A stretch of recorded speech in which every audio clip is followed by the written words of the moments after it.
24 साल इस इंडस्ट्री में रह के मैं आज भी अपने हिस्से का संघर्ष कर रही हूँ। आप कैरेक्टरलेस घोषित कर देते हो कि यू आर अ कैरेक्टरलेस, आप गंदी हो, आप ये हो वो हो, तो उसके साथ गलत करने वाला पुरुष कैसे सही हो जाता है? जब 2 बच्चे के पिता होके अगर आपका मन बहक सकता है तो वो एक अनमैरिड कम एज की लड़की वो बहक सकती है। लगते हो वही त्रिशाकर मधु जैसी लड़की जिसका कि न्यूड वीडियो वायरल होता है, लोग उसकी इज्जत की बातें करते हैं, या मंच पे आज जो हो रहा है वो अश्लीलता नहीं है?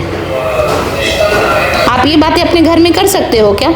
जो लोग सम्मानित तरीके से गाना चाहते हैं वो भोजपुरी में नहीं आते हैं। पड़ोसी के घर में जो है वो गंदगी फैली रहेगी तो आप अपने घर में भी गंदगी फैला दोगे कि अपना घर साफ रखोगे? होता सबके साथ में है, काम तभी मिलता है। लेकिन काजल राघवानी आकर बोल दिया अब उसका कैरियर खराब हो जाएगा।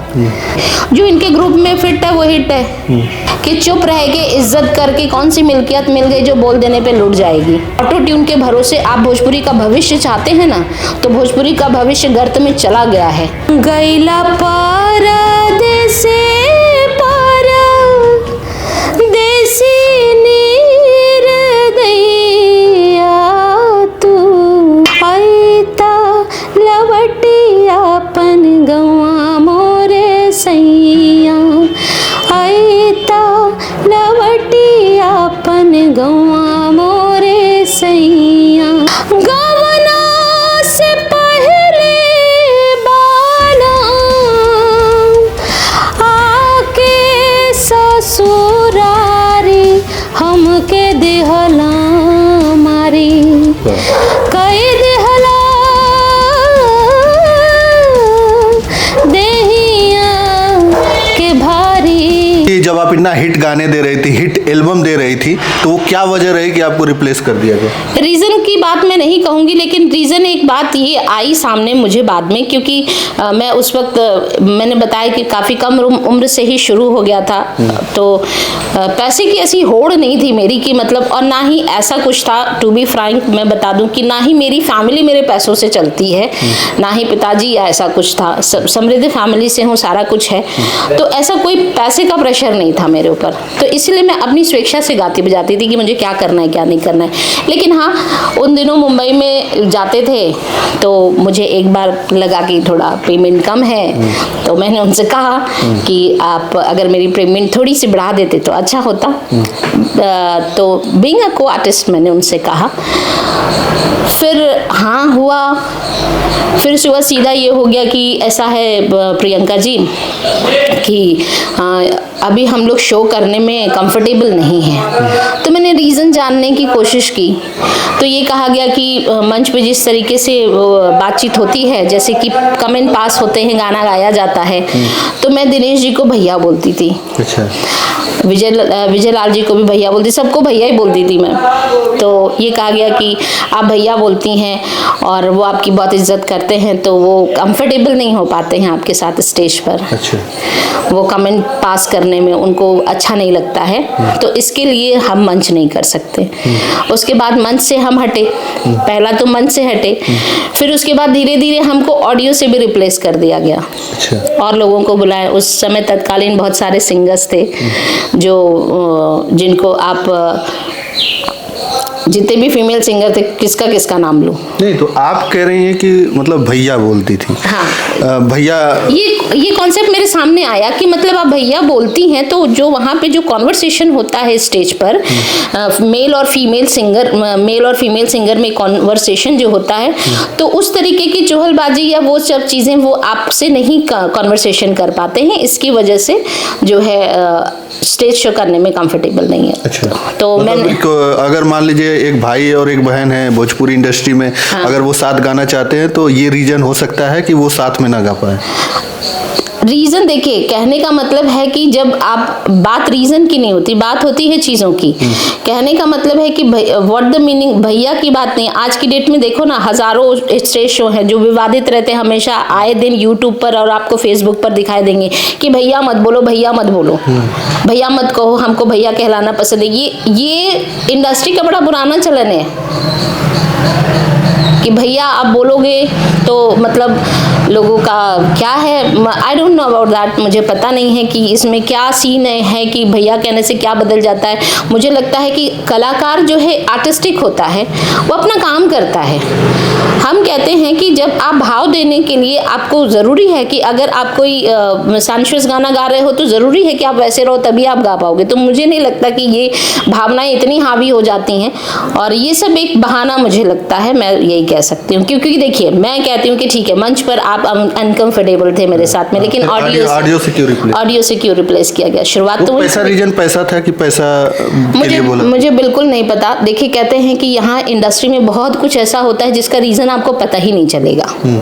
ठीक है, बहुत बार ये भी सुनने में आया कि अरे मुंह खोलते ही भैया कहती हैं सबको, ये भी रीजन मतलब मेरे सुनने में आया। तो फिर मैंने कहा कि ठीक है भाई, अगर ऐसी बात है तो मैं अपने संस्कार नहीं छोड़ सकती, मैं अपनी पारिवारिक मतलब मैं आपको रोकना चाहूंगा कि अगर भोजपुरी इंडस्ट्री में किसी बड़े कलाकार हो या मतलब कोई भी कलाकार हो, तो उसको अगर कोई फीमेल कलाकार उसको भैया अगर कह देगी तो दिक्कत हो जाएगी। हाँ दिक्कत है। अच्छा। लेकिन पहले वो चीजें जो है काउंट करती थी, लेकिन आज की डेट में वो चीजें काउंट नहीं करती। आज की डेट में लोग खुलेआम भैया बोलते हैं, और उसके बाद उनका वो भैया वाला मैटर सिर्फ जबान तक रह जाता है। कई जगह पर आप केसेस में देखे होंगे, आप तो मीडिया से हो ज्यादा, आप बहुत सारे लोगों से मिले होंगे, मेरे अलावा भी बहुत सारे कलाकार हैं, या सोशल मीडिया पे जो चलता रहता है कि पहले भैया बोलना है, कभी कुछ कहना है, कभी कुछ कहना है, फिर चीजें इस तरह। लेकिन मेरी लाइफ में, मैं अपनी बात करूंगी, मेरी लाइफ में चीजें कभी चेंज नहीं हुई।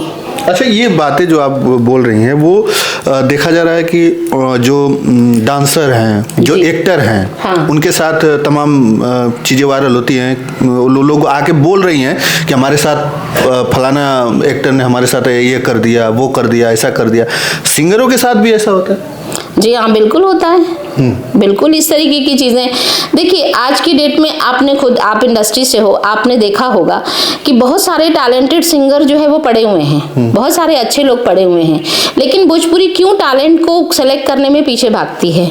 आज की डेट में बहुत सारे सिंगर्स ऐसे, मेल एंड फीमेल सिंगर ऐसे पड़े हुए हैं जो बिना ऑटो ट्यून के अच्छा सुरीला गाना जानते हैं, लेकिन मर्यादा में गाना जानते हैं। उनको मर्यादा पार नहीं करनी, उनका एक कल्चर है, वो एक अपने पारिवारिक कल्चर में चलते हैं, एक सामाजिक कल्चर में चलते हैं, और उसके चलते जो है भोजपुरी के गीतों को सामाजिक परिवेश में गाना चाहते हैं, लेकिन फिर भी चाहे वो मेल सिंगर हो चाहे वो फीमेल सिंगर हो, उसको जगह नहीं मिलती। तो कहीं ना कहीं तो कोई कारण है, और कारण यही है। ये जो चलता है, क्या कहते हैं कि अरे नहीं ऐसा कुछ भी नहीं है, मतलब कॉम्प्रोमाइज एंड ऑल की जो बातें लोग करते हैं, तो क्यों झूठ बोलना है? अच्छा, मतलब कि फीमेल सिंगर को भी कॉम्प्रोमाइज करना पड़ता है? हाँ, करना पड़ता है। अच्छा, मुझे बताइए आपके साथ किसी ने कहा, फोर्स किया, या किसी ने आपको मतलब घुमा फिरा के किसी तरीके से कहा? घुमा फिरा के देखिए, जब शुरुआत में मैं जब टी सीरीज में मेरा नथुनिया जब से पहले बानी जो एक एल्बम था, जो पटना की कंपनी थी, MF कंपनी थी, उसका पहला हिट एल्बम था। उसके बाद मैं टी सीरीज में, तब तक तो सारी चीजें चल रही थी, ठीक चल रही थी, जब तक मैं लोकल कंपनीज में थी, गाया मैंने, और बड़े सम्मान के साथ और बड़े अपने रसूख के साथ गाया मैंने। लेकिन जब मैं बड़ी कंपनी में, जब मैं टी सीरीज में आई, यहाँ पर आई, तो कुछ चीज़ें वहाँ पर आई, तो उस लेवल पे जाके कुछ चीज़ें ऐसी होने लगी जो डायरेक्ट इनडायरेक्ट वे में वही समझ में आने लगा। और कई लोगों को मैंने बहुत खुले तौर से कह भी दिया कि मेरा शुरू से है कि मैं समाज में सम्मान से गाना चाहती हूँ, और मैं सम्मान से अपना नाम चाहती हूँ। इसके लिए अगर मुझे नहीं भी मिलेगा तो मैं घर छोड़ के बैठ जाऊंगी, मेरे माँ बाप मेरी शादी कर देंगे, मैं अपने हस्बैंड को 2 रोटी बना के खिलाऊंगी, मैं 2 रोटी खाऊंगी, आराम से रहूंगी। क्वेश्चन आर नहीं होगा लाइफ में मेरे कि मैं अपने हस्बैंड को सफाई देती फिरूं, या मैं सोशल मीडिया पे आज जैसे लोग अपनी सफाई देते फिरते हैं कि नहीं मैं अच्छी हूँ, मैं अच्छी हूँ। क्योंकि आपने नोटिस किया होगा कि जब भी कोई फीमेल सिंगर हो, चाहे एक्ट्रेस हो, कोई भी आवाज उठाती है तो उसका कैरेक्टर एसिस्नेशन होना शुरू हो जाता है तुरंत। लेकिन मैं कहती हूँ कि वो कैरेक्टर एसिस्नेशन किस आधार पे करते हैं आप, किस आधार पे करते हैं आप? अगर एक गलत में, अगर पुरुष महिला है तो पुरुष भी तो है, तो पुरुष सही कैसे है, महिला गलत कैसे है? तो कैरेक्टर असैसिनेशन करने वाले आप कौन होते हैं, आप कैसे डिसाइड करते हैं? तो मैं नहीं चाहती थी कि मैं भी इन सब चीज़ों को फेस करूं, क्योंकि आई डोंट लाइक दैट कि मुझे जो है अपने नाम को बनाने के लिए मुझे अपना नाम खराब करना पड़े, या मुझे मेरे पारिवारिक मूल्यों को या मेरे पारिवारिक संस्कार को मुझे दफन करना पड़े। इसके लिए मैंने जो है नमस्कार करना ही सही समझा। और मैंने 2009 में कभी फोर्स किया गया आपको कि? हाँ, फोर्स किया गया। मतलब कि आप सोचिए कि नथुनिया जब से पहले बानी जो मेरा हिट गाना था, जो एल्बम था, उससे मैं टी सीरीज में आई, और टी सीरीज में आके मैंने वही सेम एल्बम गाया, और वो भी उतना ही बिका जितना वो बिका। लेकिन उसके बाद मैं मार्केट से आउट हो गई। अच्छा, क्यों? तो क्या आपको लगता है आउट कर दिया गया? आउट कर दिया गया। अच्छा, आउट कर दिया गया क्योंकि जब ये समझ में आने लगा कि अब जैसे ऑडियो आया तो 6 महीना लेट कर दिया गया वीडियो रिलीज करने में। फिर उसके बाद प्रोजेक्ट ही नहीं मिले। फिर कुछ गाने तो मेरे ऐसे थे जो रिकॉर्ड हुए, सुनने हमने स्टूडियो में सुने, बहुत अच्छे गाने थे, लेकिन वो गाने ऐसे गायब हुए जैसे गधे के सर से सिंग। डिलीट हो गए वो गाने। अच्छा, गाने भी डिलीट कर, रिलीज नहीं किए गए। फिर जो मैंने कलवा भइल सयान, एक फिल्म जब कल्लू की पहली फिल्म थी, उसमें मैंने आइटम सॉन्ग गाया था, और मुझे स्पेशली प्रोड्यूसर ने बॉम्बे से बुला के बनारस में रिकॉर्ड करवाया था, स्पेशली बुला के। लेकिन उसके बाद जब फिल्म रिलीज होती है तो गाना नहीं है। अच्छा, फिल्मों में जो गाना गाया वो फिल्म जब रिलीज हुई तो गाना नहीं है। फिर उसके बाद मेरे एल्बम के गाने थे, एक गाना था वो जब जाला परदेस बलम जी हो, करेला करे जा सैया धक धक धक धक धक। ये गाना मेरे एल्बम का था, मैंने ही गाया था। लेकिन बाद में एक फिल्म आई भैया के ससुरारी में, जिसमें विजय लाल यादव जी जो है वो एक्टर थे, और हीरोइन कौन थी मुझे याद नहीं है, लेकिन उसमें उस फिल्म में ये गाना ही गया, सेम लिरिक्स सब कुछ कल्पना जी ने और उदित जी ने गाया। अच्छा, जबकि सेम वही राइटर जिन्होंने एल्बम में मुझे लिख कर दिया, सेम राइटर वहां भी हैं, लेकिन वो गाना दूसरे से गवाया गया। ये दूसरा एग्जाम्पल है। नथुनिया जब से पहले बानी, मैं बार बार आपको नाम ले रही हूँ, नथुनिया जब से पहले बानी एल्बम मेरा हिट था, लेकिन वो फिल्म में गाना, मंगलसूत्र फिल्म थी मनोज तिवारी जी की, उस फिल्म में जब ये गाना जाता है, लाल सिन्हा जी इसका म्यूजिक कर रहे थे। लाल सिन्हा जी की इच्छा थी कि जो ओरिजिनल सिंगर है वो गाए, लेकिन राइटर्स के द्वारा और राइटर्स के माध्यम से, उस वक्त विनय बिहारी जी उसके राइटर थे, हमारे भी गाने के राइटर तो वही थे, उन्होंने कह दिया कि हमारी सिंगर से बात नहीं होती है, और वो गाना इंदु सोनाली जी को गवाया गया, और वही गाना गा के इंदु सोनाली जी जो है इंडस्ट्री में आई हैं, नथुनिया जब से पहले बानी। अब इसको मैं क्या बोलूं? अच्छा, मतलब आपके गाने को दोबारा गवाया गया, कोई और सिंगर गाता है, लेकिन मुझे उसका क्रेडिट नहीं है। आज तो एक क्रेडिट के लिए लड़ाई हो जा रही है, लेकिन मेरे कितने गाने लोगों ने उठाकर गाए, लेकिन उस वक्त मैं अकेली थी, उम्र कम थी, मतलब साथ नहीं थे लोग, तो नहीं समझ में आया, ट्रेड नहीं समझ में आ रहा था, क्योंकि मैं पढ़ाई कर रही थी, ट्रेड समझ में नहीं आता था, तो मुझे दुख होता था, लेकिन मैं कुछ नहीं कर पाई। इसलिए सीधी सी बात है, जब इतनी सारी राजनीति और इतना सारा सब कुछ मैस मैंने देखा, तो मैंने यही निर्णय लिया कि मेरा छोड़ देना ही बेहतर है। अच्छा, कहते हैं राजनीति छोटे लेवल की नहीं, बड़े लेवल की हुई, और सिर्फ इसलिए क्योंकि राजनीति इसकी नहीं थी कि मेरा गाने हिट थे, सब कुछ हिट था, लेकिन बस मैं ट्रेड के नियम को नहीं अपना रही थी। मतलब कंप्रोमाइज नहीं। हाँ, कंप्रोमाइज नहीं किया मैंने, और मैंने जो है अश्लील गीत नहीं गाए। अच्छा, मुझे बहुत सारे, श्याम देहाती जी जो अब इस दुनिया में नहीं है, उनका एक गाना आया था मुझे गाने के लिए, राजेश रजनीश जी का म्यूजिक था, बुलाया गया गाने के लिए, जब मैंने लिरिक्स देखा तो मेरा दिमाग आउट हो गया। अभी क्या बोलूं मैं, वो लाइन भी बोलते हुए मुझे बड़ी अजीब लगती है, लेकिन बोलूंगी मैं, इसलिए बोलूंगी कि पता लगना चाहिए। जब मैंने वो गाना देखा तो उसमें लिखा था, लहंगा उठाई सातों तिलवा दिखाई, ये वर्ड्स थे उसके। मैंने पूछा कि आप मुझे जस्टिफाई कर दीजिए कि ये सही है। अगर आप मुझे सेटिस्फाइड कर पाए कि हाँ ये शब्द सही है तो मैं गा दूंगी, लेकिन वो उसको नहीं प्रूफ कर पाए, क्योंकि वो भी जानते कि वो अश्लील है। तो प्रॉब्लम तो है ना। मैंने वो गाना गाने से मना कर दिया, तो उन्होंने बड़ा वैसे बोला मुझे, ठीक है आप नहीं गा रही हैं, बहुत सारे सिंगर गाने को तैयार हैं। और उन्होंने लिटरली जो है नाम लिया कि अरे कल्पना जी और इंदु सोनाली जी गाने को तैयार हैं। 2009 की बात कर रही हूँ मैं, गाने को तैयार है। तो मैंने यही बोला कि फिर आप मेरे पीछे क्यों टाइम वेस्ट कर रहे हो, जब इतने बड़े सिंगर, हमसे बड़े सिंगर गाने को तैयार है, तो फिर आप फालतू मेरा भी टाइम वेस्ट कर रहे हो, खुद का भी टाइम वेस्ट कर रहे हो। फिर उसके बाद मैंने वो गाना नहीं गाया।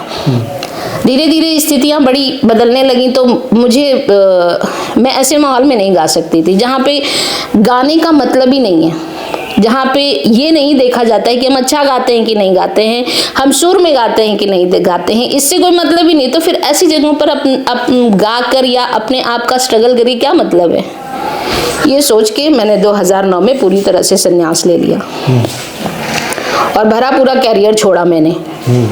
गाने इतने हिट थे, किसी के एक गाना हिट हो जाता है, 2 गाना हिट हो जाता, मेरे एक टाइम में 4-4 गाने हिट थे, 10-10 गाने हिट थे। लेकिन क्या था, मेरे ही कैसेट को वो करते थे, डिफीट करते थे, इतना गाती थी मैं। लेकिन छोड़ दिया मैंने, क्योंकि मैं अपने सम्मान से समझौता नहीं कर सकती और ना ही अपने मान्यताओं से समझौता कर सकती हूँ। मैं नहीं चाहती कि आज मेरा बेटा 11 साल का है, 11 साल का है, तो मैं नहीं चाहती कि पीठ पीछे उसको कोई बोले कि आपकी मम्मी ने ऐसा किया, आपकी मम्मी ने वैसा किया, या आपकी मम्मी ने ये गाया, या मेरे माता पिता को कोई राह चलते कह दे कि आपकी बेटी तो ये गा रही है। मुझे नहीं चाहिए ऐसी सक्सेस, ऐसी उपलब्धि, ऐसी सफलता मेरे किसी काम की नहीं है। 10 सालों तक आपने नहीं गाया, फिर से 10 साल बाद फिर इसी इंडस्ट्री में फिर आपने कदम रखा जी। क्यों?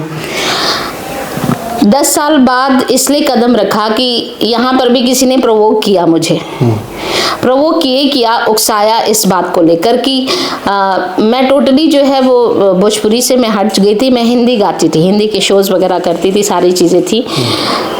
मंच पे थोड़ा सक्रिय हुई लोगों के कहने पर, लेकिन गाना शुरू नहीं किया मैंने, क्योंकि बहुत सारे राइटर्स अपने गाने लेकर आते थे, मेरे घर के नीचे बैठते थे कि नहीं आप गा दीजिए भोजपुरी में, ये गाने बहुत अच्छे हैं ये वो। लेकिन मैंने कहा कि नहीं, भोजपुरी में मुझे नहीं आना है तो नहीं आना है।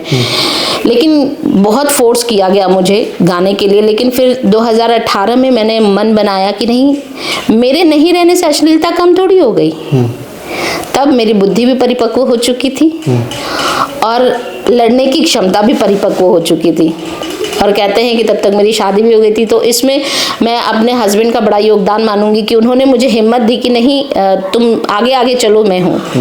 तो ये सब सारी चीज़ें जो है शुरू हुई। फिर मैं 2018 में मैंने शुरू किया, और वहाँ पर भी एक बात हुई कि मैंने किसी से कुछ म्यूज़िक डायरेक्टर्स के नंबर मांगे, तो उन्होंने बोला कि क्या करना है, तो मैंने बोला कुछ हिंदी गाने बनवाने।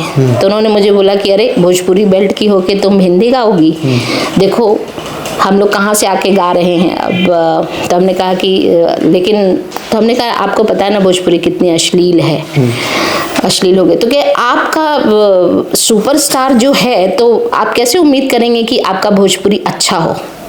उन्होंने ये ब्लेम किया कि आपका जो है सुपरस्टार जो है खेसारी लाल यादव हैं, आपके सुपरस्टार ये हैं वो हैं। उस वक्त अश्लील गाने चल ही रहे थे, आपको भी पता है 2018 में क्या स्थिति थी। देखिए अश्लीलता नहीं है ऐसा तो नहीं है भाई, सीधी सी बात है। जो ये कहता है कि अश्लीलता नहीं है, तो मैं उनसे पूछना चाहती हूँ कि फिर क्यों नहीं वही चीज़ें जो है वो ये राजनीतिक मंचों पे गाया जाता है। मैं ये नहीं कहूँगी दिनेश जी ने अश्लील तो नहीं गाया है, दिनेश जी ने अश्लील नहीं गाया, मतलब मैंने तो नहीं सुना है, हो सकता हो भी भाई। लेकिन हाँ, वीडियोग्राफी में जिस तरीके के उनके पोज एंड सीन्स रहते हैं उसके ऊपर काफ़ी आपत्ति थी पूरी जनता की, जो आप सभी जानते हैं। लेकिन अब जैसे खेसारी जी और पवन जी को ले लिया जाए, या फिर और भी सिंगर्स हैं जो जिनको ले लिया जाए, जिस तरीके की जैसे अभी नए नए जितने सारे सिंगर्स हैं, या मंच पे आज जो हो रहा है वो अश्लीलता नहीं है। आप ये बातें अपने घर में कर सकते हो क्या? अभी एक जो है रील्स वायरल हुआ था कि मतलब कौन से कलर की पहनी है ऐसा करके, उसके ऊपर इन लोगों ने होली का गाना निकाल दिया। तो होली का मतलब फगुआ नहीं होता है, होली का मतलब फाग होता है, धमार होता है, सब सारी चीजें होती। वही क्यों गाना है आपको? वही चीजें क्यों गानी है आपको? तो अब इस समय तो बात हो गई है वायरल पे ना, ट्रेंड पे ना, क्या ट्रेंड चल रहा है उसी पे हमको गाना बना। नहीं तो ट्रेंड किस चीज़ का आप बढ़ा रहे हैं? आपने ये सीखा आज की डेट में, आप अपना कंपैरिजन तो साउथ वालों से करते हो, लेकिन साउथ वालों से सीखते हो कि करना क्या है हमें? आपके साथ की चली हुई क्षेत्रीय भाषा की फिल्में हैं वो, और आपसे कम ही जनसंख्या में बोली समझी जाती हैं, आपको भी पता है और सभी को पता है, आपको क्या, मुझे क्या, सबको पता है। लेकिन भोजपुरी उससे अच्छी बोली है, जनसंख्या ज्यादा है, लेकिन फिर भी आज साउथ कहाँ है, आप कहाँ हैं, आप देख लीजिए। साउथ की फिल्में यहाँ देखी जाती हैं, यहाँ पर देखी जाती हैं, और एक बॉलीवुड का बड़ा बड़ा एक्टर ना वहाँ पे काम करने के लिए इच्छुक होता है। लेकिन आपके अपने ही लोग, आपके अपने लोग जो, ठीक है, जो लोग खेमे में है, देखिए यहाँ पे तो गुटबाजी है, जो मेरे गुट का है वही काम करेगा, बाहर वाले की एंट्री नहीं है, सीधी सी बात है। बाहर वाला, और जो लोग सम्मानित तरीके से गाना चाहते हैं वो भोजपुरी में नहीं आते हैं। यही भोजपुरी के होके, यहीं पे बिहार और यूपी के होके लोग हिंदी इंडस्ट्री में जाकर काम करते हैं। क्यों? आप ही से क्यों? संजय ये आपके त्रिपाठी जी हैं, त्रिपाठी जी हैं, या फिर मनोज बाजपेयी जी हैं, ये लोग भी तो भोजपुरी से ही हैं, बिहार से हैं। ये लोग क्यों जाके जो है हिंदी इंडस्ट्री में, भोजपुरी इंडस्ट्री में काम करना चाहिए था, भोजपुरी को जो है लेवल देना चाहिए था, लेकिन नहीं हुआ ना। खुद रवि किशन जी कई बार अपने उसमें बोल चुके हैं, अपने इंटरव्यू में बोल चुके हैं कि अभी के तत्कालीन अभिनेता हैं या जो गायक गायिका हैं उनको भोजपुरी को संभालना चाहिए था। उन्होंने खुद अपने इंटरव्यू में कई बार कहा है। आप कैसे कहते हो अश्लीलता नहीं? और रही बात जिस बात की कह रहे हो कि हिंदी इंडस्ट्री में ऐसा होता है, तो आप, ठीक है, सीखने की प्रक्रिया अगर आप रखते हो तो बुरी ही चीज क्यों सीखते हो? अच्छी भी तो है, अच्छी क्यों नहीं सीखते? तो गलत को जस्टिफाई करने के लिए तो हजार हैं, लेकिन हाँ, कभी आप ये भी कहते कि हाँ हमने वहाँ से, ठीक है, हम मानते हैं कि आप ये कहते, लेकिन आप ये भी कह, अगर उसके जगह पर आपने ये कहा होता कि अरे नहीं, फलानी चीज़ भी हमने की है, आप उसको भी जाकर देखिए, उसको किसने किया। तो हम अच्छी चीज़ें नहीं सीखते, बुरी चीज़ें सीख के और जस्टिफाई करते हैं कि वो गंदा है तो हम भी गंदे हैं। आपके पड़ोसी के घर में जो है वो गंदगी फैली रहेगी तो आप अपने घर में भी गंदगी फैला दोगे कि अपना घर साफ रखोगे। अच्छा, ये भोजपुरी इंडस्ट्री में जो एक्ट्रेस हैं जी, अभी हाल फिलहाल में काजल राघवानी जी का एक इंटरव्यू बहुत वायरल हुआ। उन्होंने डायरेक्ट जो है आरोप लगाया उनके खेसारी लाल यादव पे। जी। तो क्या ऐसे अन्य लोगों के साथ भी ऐसा इस तरीके का होता रहता है? लोग कोई तो छुपा लेता है, कोई बयां करता है। एक टाइम पे सभी लोग सुख बुकाते हैं, बोलते सब हैं, कोई दबा हुआ, कोई खुल के बोलते सब हैं, और सीधी सी बात है, होता सबके साथ में है, काम तभी मिलता है। आज की डेट में मैं बहुत अच्छा गाती हूँ, बहुत सुर में गाती हूँ, लेकिन उसका कोई मतलब नहीं है। मैं अपने हिस्से का संघर्ष में आज भी 24 साल इस इंडस्ट्री में रह के मैं आज भी अपने हिस्से का संघर्ष कर रही हूँ, लेकिन मेरे पीछे की आई हुई लड़कियां जो है वो चढ़ जाती हैं सोशल मीडिया पे। आप कभी कह दो तो वो कहेंगे कि अरे नहीं, चमका नाम तो ऐसे बोल रही हैं, बहुत सारी बातें लोग बोलते हैं, लेकिन आप यथार्थ में जाकर देखो कि क्या हो रहा है। यथार्थ में जाकर देखो, आज की डेट में कभी कभी कोई फीमेल मॉडल अगर कोई इंटरव्यू दे दे किसी के बारे में, आप उसका कमेंट बॉक्स जाकर देख लो किस तरीके से पब्लिक उसके लिए क्या क्या लिखती है। ऐसा नहीं की होगी, वैसा नहीं की होगी, ये की होगी, वो की होगी, मतलब कि कैरेक्टर असैसिनेशन की आप समझ लीजिए कि उसको एकदम घृणित लड़की साबित कर देती है जनता। आखिर ऐसा क्यों है? आज काजल राघवानी ने आकर खुल के बोला मेरे साथ ऐसा हुआ, उन्होंने अपनी बात कही। आप मुझे बताइए इंडस्ट्री का कौन आदमी उस लड़की के साथ आकर खड़ा हुआ? कोई हुआ खड़ा? हर किसी ने उसका कैरेक्टर असैसिनेशन किया, यहाँ तक कि फीमेल कलाकार, फीमेल एक्ट्रेस जो है उन लोगों ने भी कहा कि अरे जब तक काम मिल रहा था तो तब तक सब कुछ ठीक था, अभी नहीं ठीक है, लोगों ने ये बोला। लेकिन फिर उसमें ये भी बात आई कि तो मेरा कहना है कि एक गलत में एक महिला शामिल है, उसको आप कैरेक्टरलेस घोषित कर देते हो कि यू आर अ कैरेक्टरलेस, आप गंदी हो, आप ये हो, वो हो, तो उसके साथ गलत करने वाला पुरुष कैसे सही हो जाता है? क्योंकि वो शादीशुदा है। तो आप 2 बच्चे के बाप होके आप बहक सकते हो, वो शादीशुदा नहीं है, ठीक है, वो शादीशुदा नहीं है और वो ठीक है, आप ये कहते हो ना कि उसने लालच में किया, लालच में मेरे साथ कॉम्प्रोमाइज़ किया या मेरे साथ गई, ये है वो है, लेकिन जब आपने वो कॉम्प्रोमाइज़ करने आए तो आपने कहा उसको क्या कि नहीं नहीं मैं ये नहीं करता हूँ, तुम अगर इज्जत से आती हो तो मैं तुमको काम देता हूँ, आपने बोला क्या? आपने तो नहीं बोला। तो ये बातें जो है ना, ये देखिए, दोषी है तो दोनों हैं और नहीं है तो कोई नहीं है। जब दो बच्चे के पिता होके अगर आपका मन बहक सकता है तो वो एक अनमैरिड कम एज की लड़की वो बहक सकती है। तो जब पुरुष का बहकना सही है तो स्त्री का भी बहकना सही है भाई। फिर क्यों आप किसी का कैरेक्टर एसेसिनेशन कर रहे हो? आप सही और वो गलत कैसे? और भोजपुरी में हर आर्टिस्ट के साथ, हर फीमेल आर्टिस्ट के साथ ऐसा होता है, बोलने की आज़ादी नहीं। उसने जरा सा बोला पूरी लॉबी लग जाती है उसके पीछे उसका कैरेक्टर एसेसिनेशन करने में। कौन होते हैं? Who are you? वो घर से निकली है क्या? मतलब अगर वो काम करना चाहती है, अगर वो कुछ बनना चाहती है तो आप उसको इस कदर बेइज्जत करोगे? ये किसने आप लोगों को हक दिया है? आप उसकी स्थिति समझो। किसी दिन किसी महिला कलाकार ने अगर आप लोगों के इस दोषारोपण से अगर कुछ कर लिया तो क्या करोगे आप? लेकिन आप वहीं पर जब कोई आकर आपको कहता है कि ऐसा हो गया मेरे साथ, और तो उसका कैरेक्टर एसेसिनेशन करने लगते हो। वहीं त्रिशाकर मधु जैसी लड़की जिसका कि न्यूड वीडियो वायरल होता है, लोग उसकी इज्जत की बातें करते हैं। ये है दोहरा चरित्र यहाँ का। उसको एल्बम में मौका मिलता है, सब कुछ मिलता है, लेकिन काजल राघवानी आकर बोल दी अब उसका कैरियर खराब हो जाएगा। जब तक उनको फिल्में मिल रही हैं चैनल की तब तक मिल रही हैं, उसके बाद उनका मामला खत्म है। तो ये दोहरी राजनीति है। तो आपको टी सीरीज एक बड़ा नाम है, वहाँ पर जो गालियाँ, तो उसको तो समझ लीजिए कि काम की कमी नहीं है, गानों की कमी नहीं है, हर एक चीज़ की कमी नहीं है जो टी सीरीज में गालियाँ। आप टी सीरीज गई, गाया भी, गाना हिट भी हुआ और फिर भी जो है आपको एकदम से नकार दिया गया। तो इसके पीछे क्या ये लॉबी सिस्टम है, लॉबी सिस्टम है। टी सीरीज में मैं गई, वहां से गाना हिट हुआ तो कंपनी ने मुझे बुलाया गाने के लिए। कंपनियों में खराबी नहीं है, कंपनी में जो वहां पर बैठे हैं जिनके अंदर टैलेंट है वो उनको मौका देते हैं। लेकिन जब हम आ जाते हैं फिल्मों में, तो यहाँ ग्रुपबाजी है भाई। ये खेसारी का ग्रुप है, ये पवन जी का ग्रुप है, ये दिनेश जी का ग्रुप है, ये इनका ग्रुप है, वो उनका ग्रुप है। जो इनके ग्रुप में फिट है वो हिट है, जो नहीं फिट है उसका कुछ भी नहीं है भाई। सीधी बात है। जो इनके परिपाटी पे चले, देखिए सीधी सी बात है, आप जिसके ऊपर हुकूमत कर सको, जो आपके कहने में चल सके, आपके हाँ में हाँ मिला सके, वो आपका। जो अपने रूल रेगुलेशन या अपनी वैल्यूज पे चले उसको नई जगह चाहिए।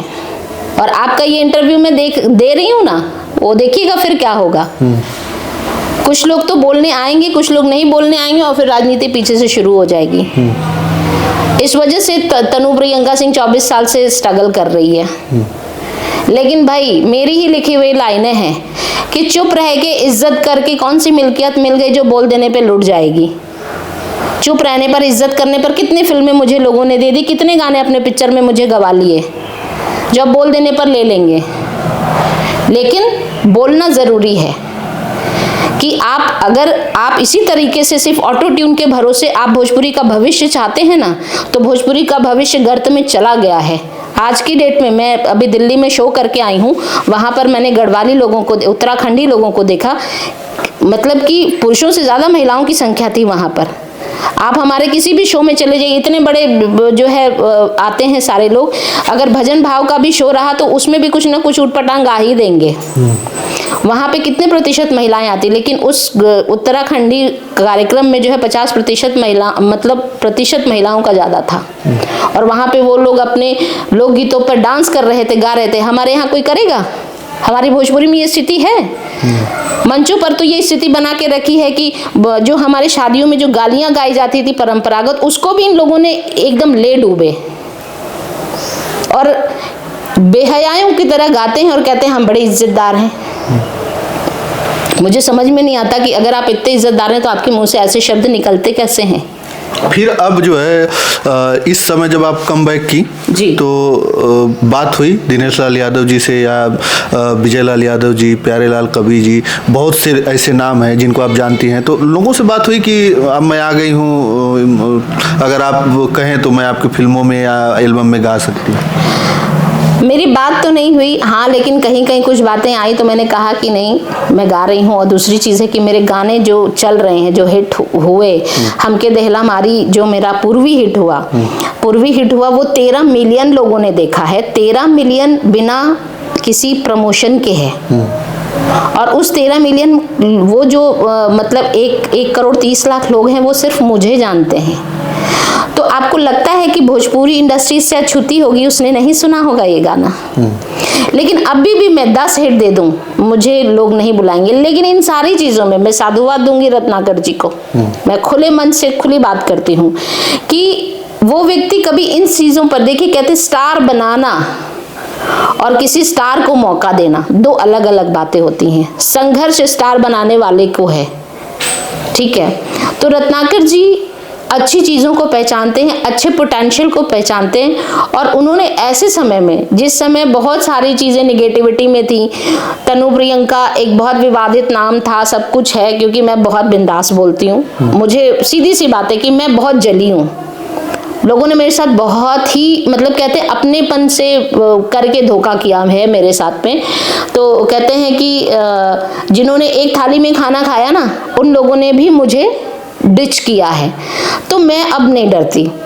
तो ऐसे समय में, ऐसे विपरीत समय में रत्नाकर जी ने मुझे कहा कि आप अच्छे गाने गाओ, जो मेरा जॉनर है, पूर्वी, छपरैया, निर्गुण या जो पारंपरिक चीज़ें थी, वो गाने को उन्होंने बोला। ऐसे समय में जहाँ पर हर कंपनी सिर्फ अश्लील मांगती है कि हिट होना है, व्यूज़ है, ये है, वो है, ऐसे समय में उन्होंने बिना किसी व्यू के पचड़े में पड़े मेरे टैलेंट को पहचाना और मुझे मौका दिया। और मैं उनके साथ अच्छा काम कर रही हूँ। अभी हाल में ही हमारा एक विदेशिया रिलीज़ हुआ, इसके पहले एक झूमर मैंने गाया, उसके पहले एक पूर्वी गाई। तो विदेशिया थोड़ा सा गैला परदेसी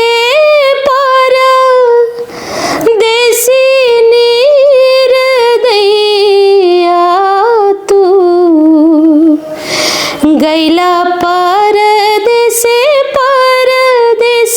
निर्दयिया तू, आईता लवटिया पन गवा मोरे सैया, आईता लवटिया पन गवा मोरे सैया, जल्दी आइब कहीं गैला बाकी सैया नहीं अइला, कैसन लागल पूरब के हवा पूरवैया, आईता लवटिया पन गवा मोर सैया। वाह, क्या बात है। और वो जो 13 मिलियन की बात कर रही थी आप, वो कौन सा गाना, थोड़ा सा सुना दें? वो गाना पूर्वी है, छपरैया पूर्वी के नाम से जिसे लोग जानते हैं। वो गाना है कि गवना से पहले बाला, गवना से पहले बाला, आके ससुरारी हमके देहला मारी, कई देहला देहिया के भारी, हमके देहला मारी, कई देहला देहिया के भारी, हमके देहला मारी। वाह वाह, क्या बात है। चलिए, बहुत लंबा वीडियो हो जाएगा, फिर मुलाकात होगी, फिर बातें होंगी प्रियंका जी से। तनु प्रियंका सिंह, अब तनु जब कमबैक की तो तनु प्रियंका सिंह हो गई। जी। पहले प्रियंका सिंह लिखती थी, लेकिन अब तनु प्रियंका सिंह हो गई हैं और लिख रही हैं। लेकिन तमाम सारी बातें की उस भोजपुरी इंडस्ट्री का वो काला सच जो लोगों को नहीं पता होगा, दर्शकों को पता नहीं होगा कि आखिरकार जो अच्छे सिंगर हैं, जिनके गले में इतनी सुरीली आवाज़ है, वो लोग इस दौर में पीछे कैसे रह गए, वो सारी चीज़ें इन्होंने बताई है। आप लोग कमेंट करके जरूर अपनी प्रतिक्रियाएं रखिएगा कि ऐसे ऐसे कलाकार आखिरकार पीछे क्यों रह गए, क्योंकि इन्होंने सारी चीज़ें खोल कर रख दिया है कि इस भोजपुरी इंडस्ट्री में जो गैंग है वो गैंग एक काम कर रहा है। जो अच्छे कलाकार जो कंप्रोमाइज नहीं करना चाहते हैं उन्हें वो लोग पीछे कर देते हैं, और जो कंप्रोमाइज करते हैं उन्हीं को उस गैंग में शामिल किया जाता है और उन्हीं को हिट कराया जाता है और उन्हीं को जो है तमाम सारे प्रोजेक्ट दिए जाते हैं, फिल्में दी जाती हैं और गाने दिए जाते हैं। ये है भोजपुरी इंडस्ट्री की सच्चाई। चलिए आप लोग कमेंट करके बताइएगा। तनु प्रियंका जी ने सारी चीज़ें बता दी। हालांकि बहुत सारी बातें हैं जो एक ही वीडियो में नहीं हो सकती, फिर हम अगली वीडियो लेकर आएंगे, इनसे मुलाकात करेंगे, बात करेंगे। आप लोग अपनी राय कमेंट करके ज़रूर बताइएगा और कुछ सवाल होंगे तो वो भी कमेंट कर दीजिएगा। चलिए बहुत बहुत धन्यवाद।